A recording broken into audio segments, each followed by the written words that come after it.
I am Michael. I'm a small business owner, investor, improv artist, very, very neurotic, and always looking for something new and interesting to entertain me. I'm a TV host, and I'm your host for what we call the Second Scene Podcast. It is a Dweebs global production where you can go for free resume help, mental health assistance, you name it. They do it for free. They have over 500 mentors from around the world, and it's completely confidential, and I swear it's free, dweebsglobal.org. So today I am here with Sabene. Sandra's life changed when her husband passed away and she found herself a single mother of two beautiful boys. Her courage and strength led her to opening an art studio. But most art studios, you're not asked to breathe and talk about your feelings like Sandra's. And while her students might moan at first, they know it's actually better for them. And they actually call it Sandra-isms. So we'll learn all about that. She's now helping so many others through art. I highly recommend her TED Talk, which we'll have linked below. And I'd like to welcome Sandra. Thank you for being here. Thank you so much, Michael. It's nice to meet you and have a conversation today. Yeah, nice to meet you as well. I think this is a very good time to have a conversation about people just going through pain and loss because with COVID, I think, unfortunately, we've had a lot of people going through it this past year. Unfortunately, so yeah, we've experienced quite a bit of loss here at our community. So I can the topic comes up quite often. Yeah, yeah. I actually have an employee of mine just got out of the hospital yesterday. Another employee's wife is in the hospital right now, and she lost both her parents last year. So we're right at the end, I feel like, and it's still getting people. Absolutely, we just lost a family member just last week. So it was yeah. So it's not over by any means. No, no, I think that's because people think it's over, so they're letting up and letting it in. Yeah. Where are you right now? Where are you located? So right now I'm at our main studio, which is located just outside of Syracuse, New York, in a little lakeside village called Liverpool, actually in New York, in the United States. Okay. Sounds nice. Lakeside. Is Mm. it? It's got to be beautiful out there. Yeah, it's history rich area. It's Syracuse is a salt lake city, so the salt mines are what really were founded on in this area, and the lake Onondaga Lake is where the salt beds originated, and that's how we developed this area. Is they mined salt and built baskets. I love the history. There's a salt museum here that you can go and learn about the history. And the village is just rich with architecture from like the 1800s, and it's glorious. Oh wow, sounds beautiful. Yeah, Yeah, a lot of nature out there, I guess, as well. absolutely, absolutely. Not to get too personal right away, but I know you had mentioned that you had a bit of childhood drama, and I guess I wanted to ask what that was about or what you went through. Yeah, yeah. So, I was born in 1970. My dad's a Vietnam vet. So my mom was an artist. So it calls for a lot of diversity growing up. And it was challenging for sure. 6 years old, I experienced some pretty real childhood trauma. And that didn't really start impacting my life in a real noticeable way until after my husband had passed. And I was 29 at the time. And so a lot of childhood repressed memories came up, and I was diagnosed with PTSD. So I've been in treatment for that on and off, along with bulimia and grief therapy as well for a good 20 years. Were you depressed because of the childhood trauma and you just didn't realize it for many years, or did it really just not even show itself? Didn't even show itself. I'm just kind of a push it through kind of person. So it's, I've always had that attitude no matter what. So, something big and tragic happens. I'm like, all right, soldier on, and I've just been that way my entire life. So you don't even think about it. Like it wasn't even a part of your psyche at the time before your husband passed. Like you could literally just tucked away and Yeah. It actually came up in, I forget what they call it, but it's where you experience the trauma if it's actually happening. Your like whole body experiences the abuse as if it's happening. So it was a neighbor that had raped me when I was 6, and it was like living it all over again. And so that's where the PTSD really kicked in. But mental health professionals might, relate it to. So there was a lot of behavior related to that, growing up, or what might be seen as like personality defects or whatever, um, directly related to a childhood trauma that could be diagnosed before I could, recollect that actually something happened. That's just incredible that our minds can do that. Our minds can bury something like that. It sounds like it came out in other ways, in other facets of your personality or things that you were doing. But it's amazing that the actual occurrence can be gone. Had you mentioned it to anyone when you were a child? No, I didn't really have any recollection of it. I had a lot of behaviors as if something had happened when I was a child. So I didn't have any recollection. And, I just was a mother. We had, a 4-bedroom colonial, pool, family. We had fun. We had a pretty decent life. And, it changed November 2nd when they got the terminal diagnosis. And it just seemed like my whole life just cracked wide open on all facets. We dove into, caring for him, trying to do, best life possible kind of alternatives, and meditation, and going in for like Reiki, energy therapies, holistic oils, and things of that nature, through the 18 months between his terminal diagnosis and when he passed away.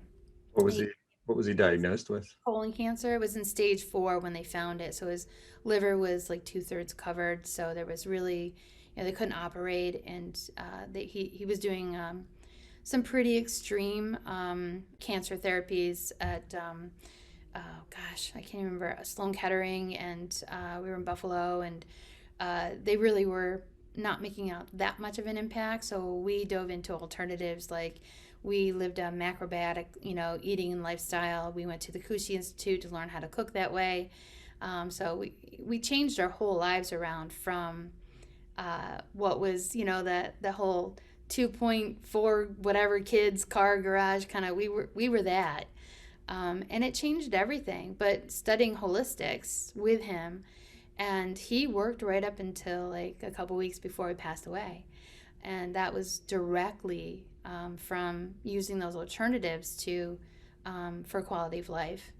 So I think that, coupled with the actual loss of my husband, and having to manage life without him, that was the reason why the PTSD just like kicked in and opened wide. When someone passes, everyone just kind of disappears. They don't know what to say.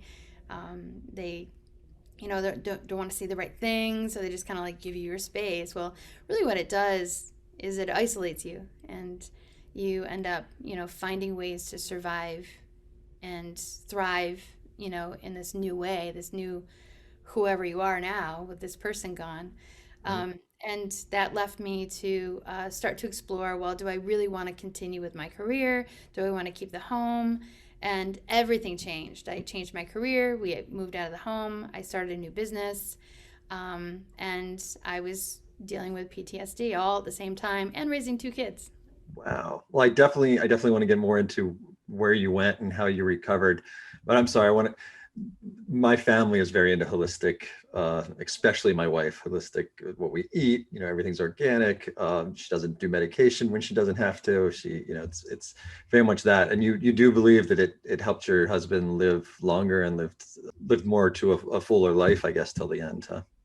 Quality of life, Well, absolutely. So eating for wellness.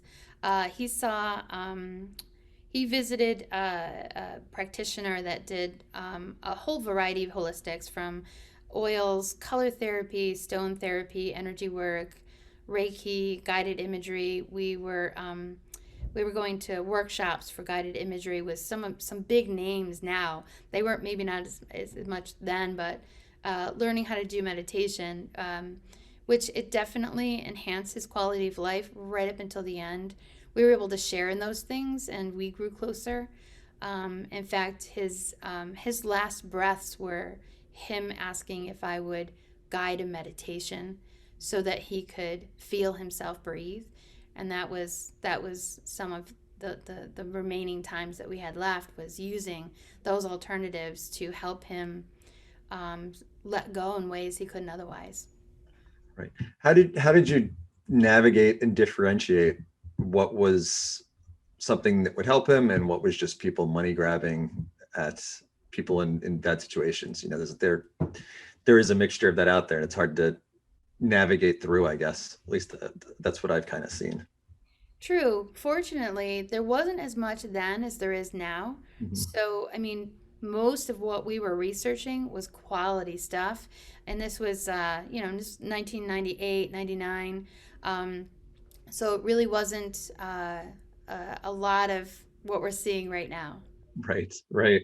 I mean, you were, yeah, it was heard, wasn't heard of 1998, 1999.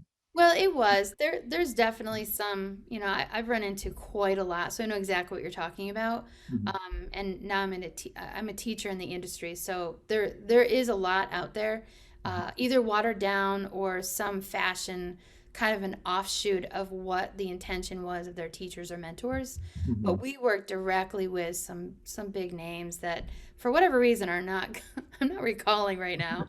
It's okay. I'm horrible at names. Somebody, to anyone out there who has a loved one that's going through it right now, what are some of the key things that you think really helped him or really helped the both of you get through it together? Oh, there's just one answer to that, is meditation. Yeah. And he was not into any of that prior to, picture beer drinking, NASCAR kind of, under the car kind of guy, and that was him.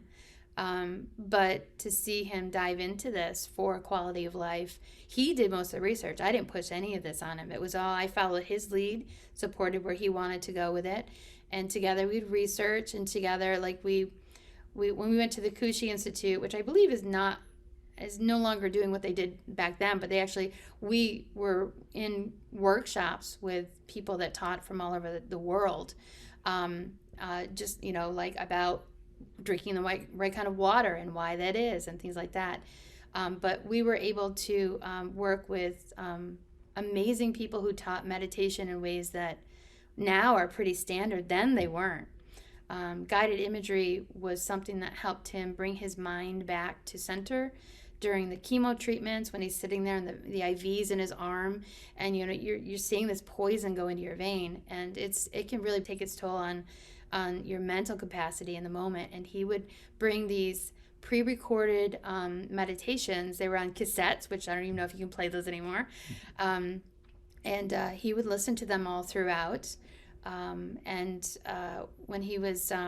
when we were traveling, it would help him not to have that racing mind because you would have to travel quite far for a lot of these treatments.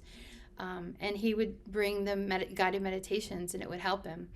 And like I said, when he was, yeah, his whole body had basically shut down, and the doctors were like, I'm not even sure how he's still breathing, and he was asking for guided meditations. So if that gives you any indication on what tool helped him the most, that would be it. Gotcha. And you mentioned something that clicked with me. You mentioned the water, so it's not crazy. My wife brings filtered water to the restaurants for her and the kids when we go out to eat. Not even a little. Okay. But you do you. Yeah, they would talk about how bad distilled water is to drink, and there's a lot of people who still drink distilled water. Mhm. Yeah, and it was actually like a workshop. Like I think it was like a 2 hour workshop on nothing but water. Wow. Yeah, my wife's been doing that forever, and it would drive me crazy, but I'm starting to see the light, I guess. So, what is the Kushi Institute? Macrobiotics. Some people are familiar with macrobiotics, and it's basically a grain and vegetable. I don't want to say diet because it's really a lifestyle, but it's a blend of how it's cooked. It's all fresh, and you get a diagnosis when you're eating for wellness there, and he had, it was all digestive, so he would have a particular balance of grains and certain vegetables during certain times of the day, certain liquids, and just stay away from these foods or these types of condiments. And it all had to do with his body chemistry. Okay. So this is a place that so I have no idea what the Kushi Network is. That's a place you go that essentially, Well, it was. I believe I read recently they're no longer doing this, but you could go and eat with the community and take workshops, and people who were trying to heal from, terminal illness Mhm. could go and learn how to live a new lifestyle and incorporate these wellness routines as a lifestyle. So he ended up passing, and you had, how old were your sons? We had two sons. He had adopted my older son. He was 8, John, and Ryan, my youngest, was about to turn 5 when he passed away in January. How did you protect them from the hurt or the pain or what you were going through? And You don't protect anyone from loss and grief.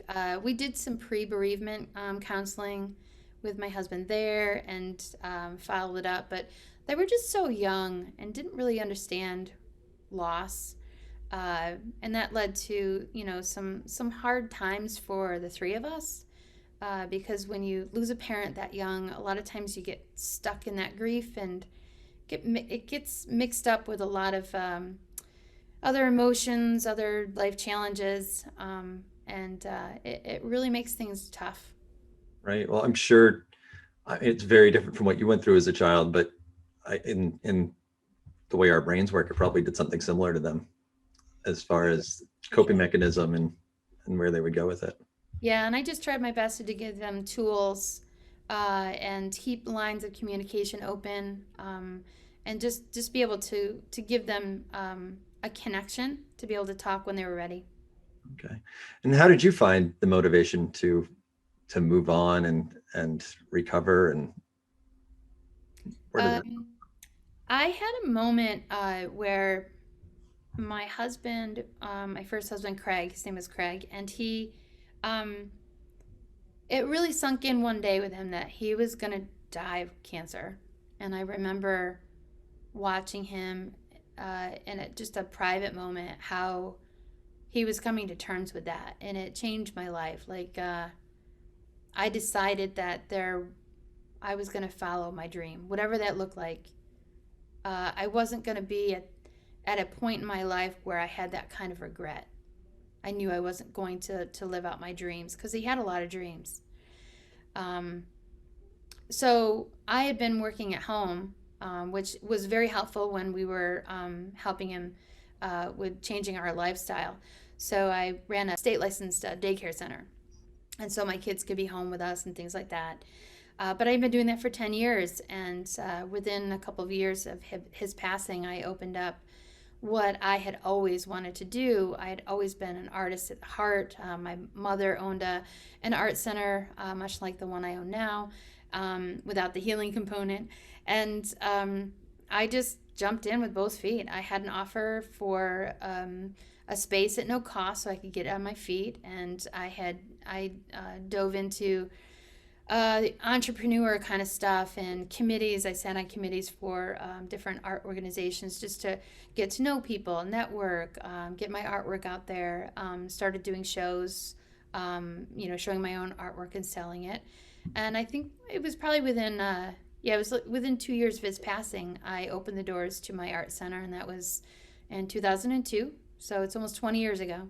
Oh, wow. And you were going through the trauma from your childhood as well at the same time. So Yeah, but at that point, I had taken what I'd learned and the connections that I'd made in the holistics avenue, and these people were my mentors, my friends, my healers, my community. So I was able to work and heal and use the tools to empower myself to move forward, to use my pain as sort of kind of like a diving off point. I can either sink into it and identify that as a person who is depressed, grieving, widowed, all the labels and roles that go with it, or I can create a legacy, and that's what I did. that's wonderful. So you opened this art studio. nearby where you lived, I'm guessing. Yeah. And, what's the name of the art studio? Liverpool Art Center. It's now shortened to LAC Studio. Okay. And how does it focuses on art and it focuses on healing? How did you tie those two together? I mean, art is always healing, but how did you tie those together? Well, you say that art is always healing, but most people don't think that. They think art, oh, you learn how to paint or draw, you get a career, you sell your art, or you stay away from it because that's for artists. And that was rarely my experience as an artist, and rarely my experience as an art instructor. Art facilitator is a better term. Um, so I started as a this business as a gallery because that's what I grew up. I grew up in my mom's gallery. She taught some classes. But within a year, people were like, "This is nice. I'll buy it, but I really want to learn how to do it." And they literally kind of beat down my door. So this group of like 6 to 8 people like followed me from this location to this location to this. I relocated over 20 years, like 4 or 5 times, and some of them are still with me 20 years later. So Wow. um, it's in teaching art, you watch people meet with their fears, insecurities, self-doubt, inner critic, and just from Brene Brown's work, there's a lot just in me saying that one sentence. And so people don't want to really think about that. So what I developed was, yeah, you can come in and take these art studio classes, or you can take these meditative art classes and really dive in into why you're struggling so much trying to paint that tree 9,000 times. Because it's really not the tree. Like there's something else going on here. So the blend of, self-discovery mixed with probably one of the most vulnerable experiences, which is self expression. That's art. You're expressing how you feel, you're expressing what you see. And that is a huge mountain to climb for a lot of people. Right. Like it's hard. I like to write stories. It's the same thing. It's just like painting. You're really putting yourself out there. Because Absolutely. how do you tie? So you do meditation with it. What else? What else do you tie in with the art when they're in your class? Well, I launched a registered brand so I could really lock this in what we do. And I called it Creative Rhythms because we have a creative rhythm. And that's what I'm gotten pretty good at noticing is people's creative rhythms. And it's a blend of using art medium for the purpose of well-being or mindfulness practices, using music as a conduit for creating safe space. So that's kind of in a nutshell what I do when I'm incorporate the arts and healing. I do teach painting and drawing, so basic watercolor, acrylic, oils, drawing, things like that. Those classes are here because that's really legit, like knowing your mediums. But if you're talking about the meditative art classes, that's from directly from my TEDx talk, The Art of Letting Go. And it's letting go of the outcome, being in the moment, and discovering your purpose, your passion, your energy, yourself, like the truth, the authenticity of who you are through the process of expressing whatever it is that you're passionate about. And it could be painting that tree, it could be painting a wall, writing a story, dancing a dance. It doesn't really matter. It's just something that inspires you, and you take that action and you let go of the outcome and you share it with people. I think once people get over the age of 30, 35, sometimes at least I've experienced this and I've talked to a lot of other people have that like you don't even know what your passion is. Like you just have, it's almost like they're passionless. But I think everyone has a passion inside them. It's hard to find it sometimes. It gets lost in the stress of life. I really think that it gets lost in translation because there's so many like mentors and coaches, and there's a lot of internet noise around find your purpose, find your passion, and I really think it just boils down to find what makes you happy, find that joy spot for you, and it's generally something you could do for hours and hours and days, and it feels like time is just passing, and that's what it feels like. And it doesn't matter what it is, and it brings you joy. Right. Right. It's still hard to find that sometimes. It's hard to figure out what that is. It is for some people. Yeah. Hmm. And I really feel for the generation up and coming generations because I think we're missing some things in society that we used to have in place. don't ask me what they are, that facilitated kind of looking for that, whether it's a hobby or it's in your career or your job, if you're lucky enough to do that. Um, and I don't know, it's not easy getting to that. It takes work to find that joy spot for most people that have been through some things in their life. And I don't think that message gets across. You know, you go on Instagram or any social media platform and it seems like everybody's happy and they're doing exactly what they want to do. And I think it's a disservice to teaching the younger generations that you have to dig deep and really become self aware. And that takes some work to do in today's society, in any society, anywhere, really. And if you don't do that work, it's really not that easy to find your joy spot, your authenticity. You're really true, like, oh, today I feel that. Not just, yeah, I'm happy today. Right. I think I do a lot of that. I'm happy today. How did COVID affect your business and how'd you kind of pivot to make it work? Well, a couple of years prior to, I had launched some virtual platform setups as far as the healing arts were concerned. So, luckily, I had that background, so I was able to pivot pretty quickly. Since this time last year, in the past year, I've created a full on-demand virtual platform for my students to access, which has a ton of videos of us teaching, offering meditation, self-care programs, just things of that nature. So it's on demand, and then I was doing virtual lives to keep the community connected to each other. We would sometimes just talk about, how they're doing, how's COVID impacted them, and sometimes we would just literally have a zoom up and just create art, and you'd see the top of their heads and they're just looking down, but at least we had the music that we always play here, which is our on brand. We were asking them to breathe, remember to breathe, which is on brand. And we were just creating together, which is clinically proven to help manage stress and anxiety and self-awareness. So those are my go-tos. I always, no matter what, if I'm teaching small kids, inner city, kids at risk, adults, or really vulnerable populations like those in recovery from substance use disorder, eating disorders, across the board, those things help. So I knew during the pandemic that's exactly what people needed. And I could do it virtually. So I did live. I also did just kind of sign up for free so we could have private groups and, private discussions. Unfortunately, June of 2020 was just shortly after COVID shut everything down. My own son, my youngest, passed away from an overdose from heroin. And it was a 10-year journey for us fighting his addiction. He had been in recovery in California up until fall of 2019. And he came home because he was going to be a dad and he wanted his family around him. So he left his recovery community, and we knew he was at high risk for overdose. He jumped into a great job, and he really was doing great. But because of COVID, everything shut down, and the isolation for anyone in recovery from substance use disorder is just it's a horrible situation, and I think that's the fallout that's not being talked about.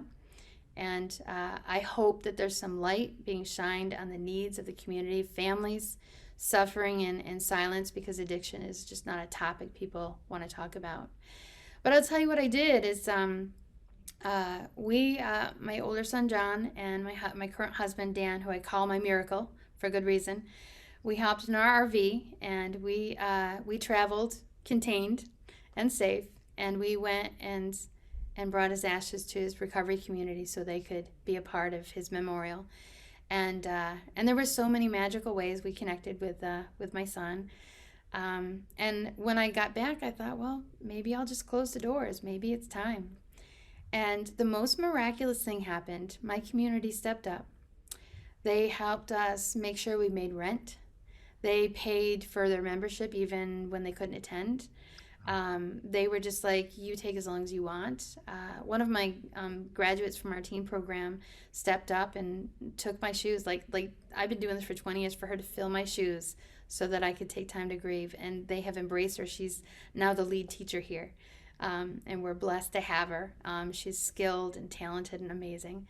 And just all these, stars fell into alignment. And we had all these surges where we're open, we're closed, we're open, we're closed. It's just insane to try and manage a brick and mortar, business. We're doing virtual too, but the brick and mortar was a really hard decision. And I found I couldn't teach because in that specific location it was 14 years. I couldn't teach in there. My son had been there so many times, and it was just so much. So after the holiday surge, um, I was at a place where I was like, I think I'll close my doors. I think it's time. And then, like within 3 days, we signed a lease on a bigger space, and here we are in this brand new studio. And it was all because of the community and that connection that we forged through creativity and connecting with each other, and a natural way of supporting each other because we're vulnerable with each other every week.